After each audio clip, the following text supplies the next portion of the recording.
وكنتم على شفا حفرة من النار فأنقذكم منها كذلك يبين الله لكم آياته لعلكم تهتدون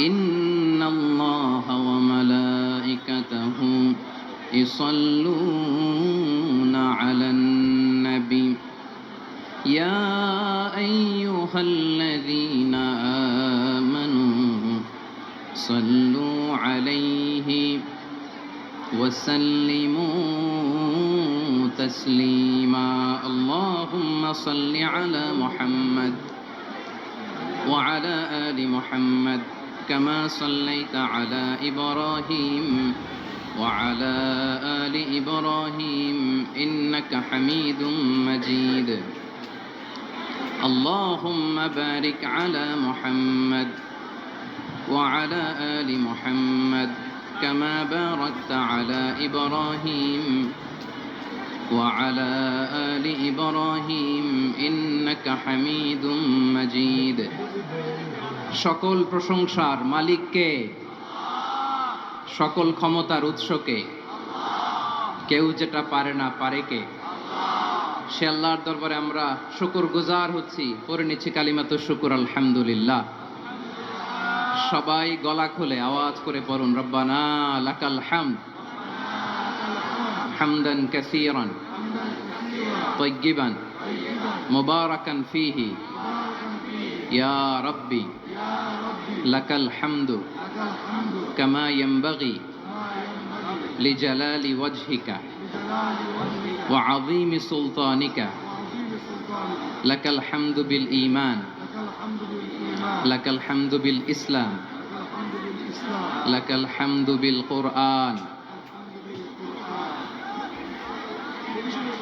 মরহুম মাওলানা শহীদুল্লাহ স্মৃতি সংসদ ও পেকুয়া সমাজ উন্নয়ন পরিষদের যৌথ উদ্যোগে আয়োজিত আজকের এই অষ্টম তাফসীরুল কোরআন মাহফিলের সম্মানিত সভাপতি, প্রধান অতিথি, বিশেষ অতিথি, মঞ্চে উপবিষ্ট মেহমানবৃন্দ এবং দেশ বরেণ্য প্রথিতযশা ওলামায়ে কেরাম যারা সকাল 10টা থেকে আজকের এই বিশাল তাফসীরুল কোরআনের ময়দানে আলোচনা করেছেন, আমি সবার প্রতি কৃতজ্ঞতা, অভিনন্দন, মোবারকবাদ জানিয়ে শুরু করছি।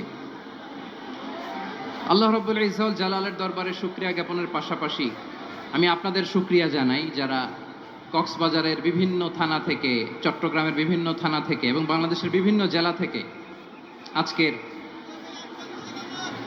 আমাদের এই প্রোগ্রামে প্রায় দীর্ঘ 5 বছর পর যে তাফসীরুল কোরআনের প্রোগ্রাম দিয়ে এবছর আমরা প্রোগ্রাম শুরু করছি, সেই প্রোগ্রামে আপনারা জয়েন করেছেন। আপনাদের সবাইকে অন্তরের অন্তঃস্থল থেকে শুভেচ্ছা জানাই।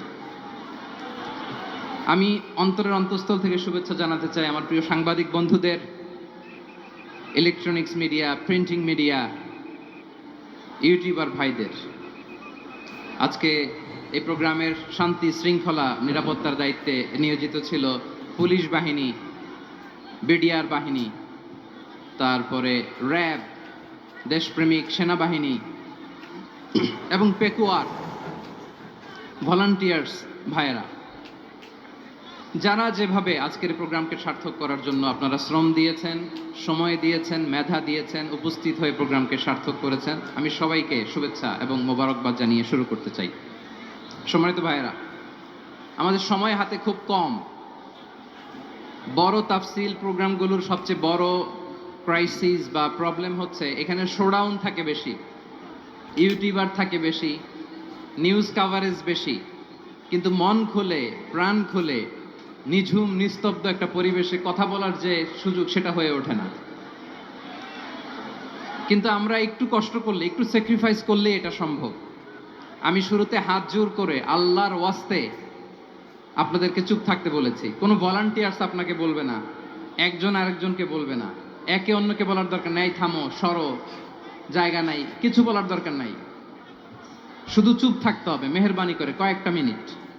আল্লাহর ওয়াস্তে যদি মেহেরবানি করে চুপ থাকতে পারেন, কয়েকটা কথা শেয়ার করবো ইনশাআল্লাহ। এইদিকে চুপ হয়ে গেছে মাশাআল্লাহ, এই দিকটাতেও আল্লাহর ওয়াস্তে ধাক্কা ধাক্কি, জায়গা না হলে পেছনে চলে যাও।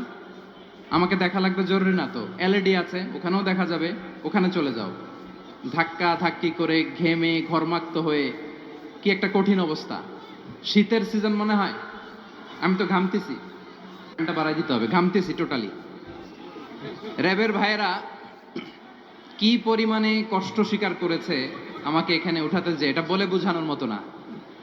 তো আমাদের দেশের ভাইরা ইমোশনাল, আবেগী অনেক, আবেগ দিয়ে অনেক কিছু আমরা হারাই, ভুল করি, আমরা বুঝি না, লং রানে আমরা চিন্তা করতে পারি না।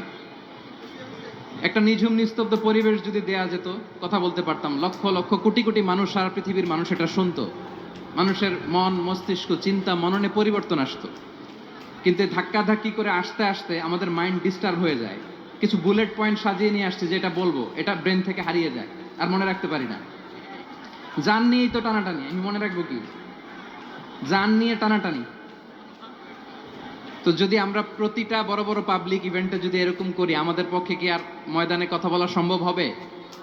বাধ্য হয়ে পরে ফেসবুকে ঘোষণা দিব যে আমি আর তাফসির মাহফিলে নাই, আমি মসজিদের হালাকা করব, 20 জন নিয়ে আমি দাওয়াতি কাজ করব, যথেষ্ট, গুড ইনাফ। এটাই আপনারা চান নাকি?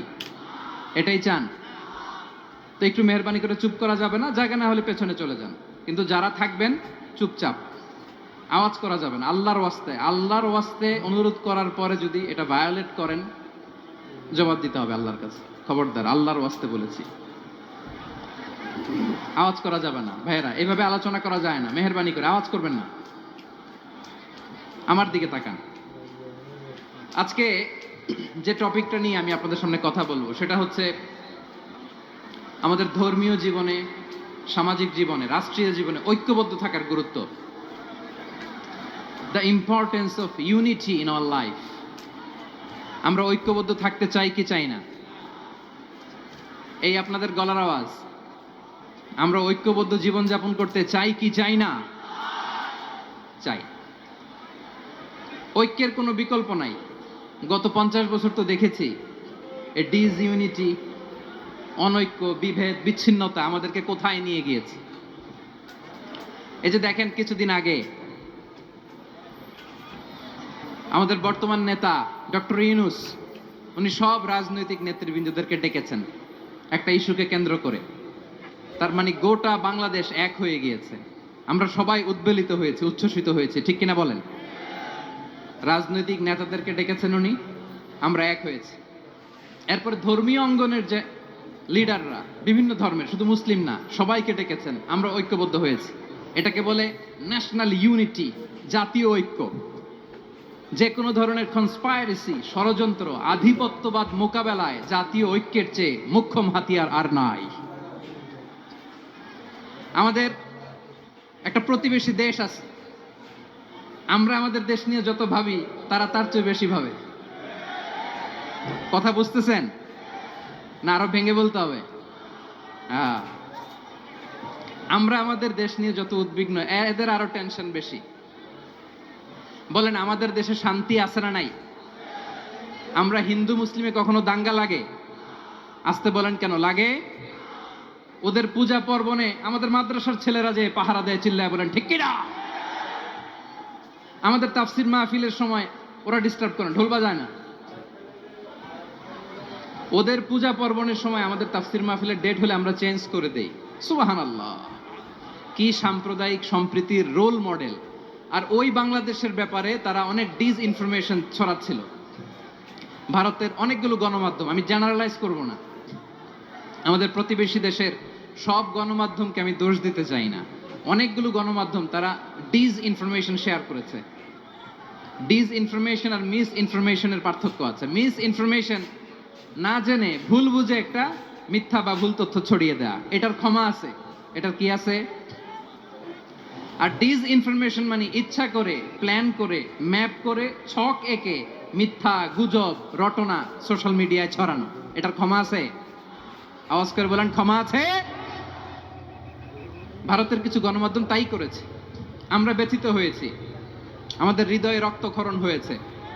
আমাদের প্রতিবেশী দেশকে বলতে চাই, আমাদের দেশ নিয়ে আপনাদের ভাবার দরকার নাই। নিজের চরকায় তেল দেন, নিজের দেশ নিয়ে ভাবেন। গত মাসের ভয়েস অফ আমেরিকার রিপোর্ট, বাংলাদেশে সংখ্যালঘু জনগোষ্ঠী আগের চেয়ে বেশি নিরাপত্তা পাচ্ছে।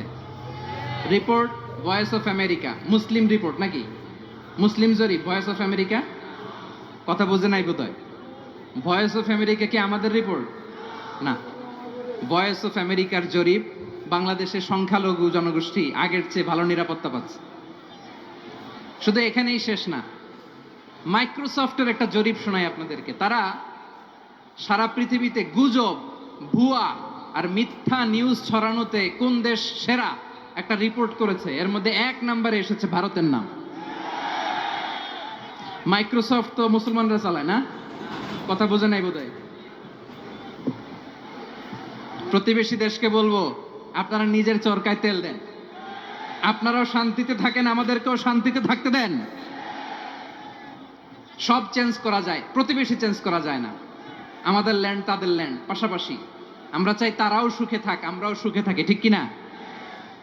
কিন্তু প্রতিবেশী হলে বন্ধুত্বপূর্ণ আচরণ করতে হয়।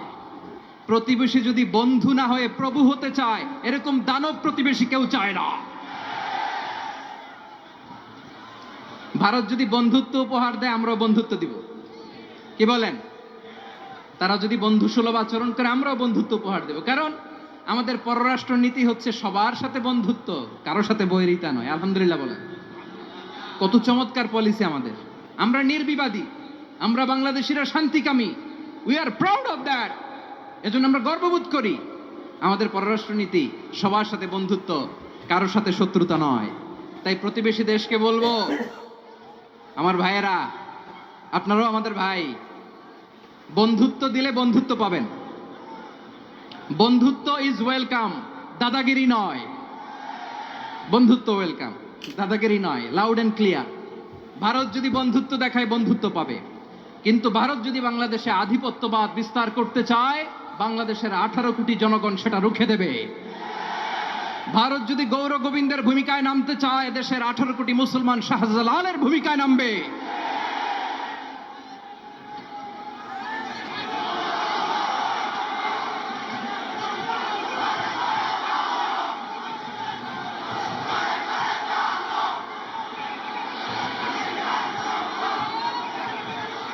প্রিয় ভাইয়েরা, আমরা বন্ধুত্বে বিশ্বাসী, শত্রুতায় নই, ঠিক কিনা বলেন? আল্লাহ আমাদেরকে বোঝার তৌফিক দান করুক। তাহলে এই যে তারা বলেছে এদেশে সংখ্যালঘুরা কষ্টে আছে, দুঃখে আছে, এটা কি ঠিক? বলেন, এটা কি ঠিক? না, তারা ডিস ইনফরমেশন শেয়ার করেছে, এটা ঠিক নয়। আমার প্রতিবেশী বন্ধু রাষ্ট্রকে বলবো, আপনারা এটা করবেন না, এটা করবেন না। আমরা শান্তিতে আছি, আপনারাও শান্তিতে থাকেন, আমাদেরকেও শান্তিতে থাকতে দেন। এই যে চিটাগাংয়ের অ্যাডভোকেট আলিফ হত্যাকাণ্ডে গোটা বাংলাদেশ আমরা ধৈর্যের পরাকাষ্ঠা দেখিয়েছে, চিল্লায় বলেন ঠিক কিনা? আমাদের নেতা আমাদেরকে ডেকেছে, আমরা শান্ত থেকেছি। আমরা শান্ত থাকতে চাই, আমরা ঐক্যবদ্ধ থাকতে চাই। যে কোনো ষড়যন্ত্র রুখে দেওয়ার জন্য ঐক্যবদ্ধ প্রচেষ্টার কোনো বিকল্প নাই। তাই আজকের আলোচনার ছোট্ট একটা টপিক আমি শিরোনাম ঠিক করেছি, আমাদের জীবনে, সমাজ জীবনে, ধর্মীয় জীবনে, রাষ্ট্রীয় জীবনে ঐক্যবদ্ধ থাকার গুরুত্ব। এবার আওয়াজ করে পেকুয়ার ভাইয়েরা বলেন, আমরা ঐক্যবদ্ধ জীবনযাপন করতে চাই কি চাই না? আল্লাহ তাআলা সে নির্দেশনাই দিচ্ছেন। আল্লাহ তাআলা ইরশাদ করছেন, ওয়া'তাসিমু বিহাবলিল্লাহি জামিআন ওয়া লা তাফাররাকু ওয়াযকুরু নি'মাতাল্লাহি আলাইকুম إذ كنتم أعداء فألف بين قلوبكم فأصبحتم بنعمته إخوانا وكنتم على شفا حفرة من النار فأنقذكم منها كذلك يبين الله لكم آياته لعلكم تهتدون। الله أكبر পড়েন।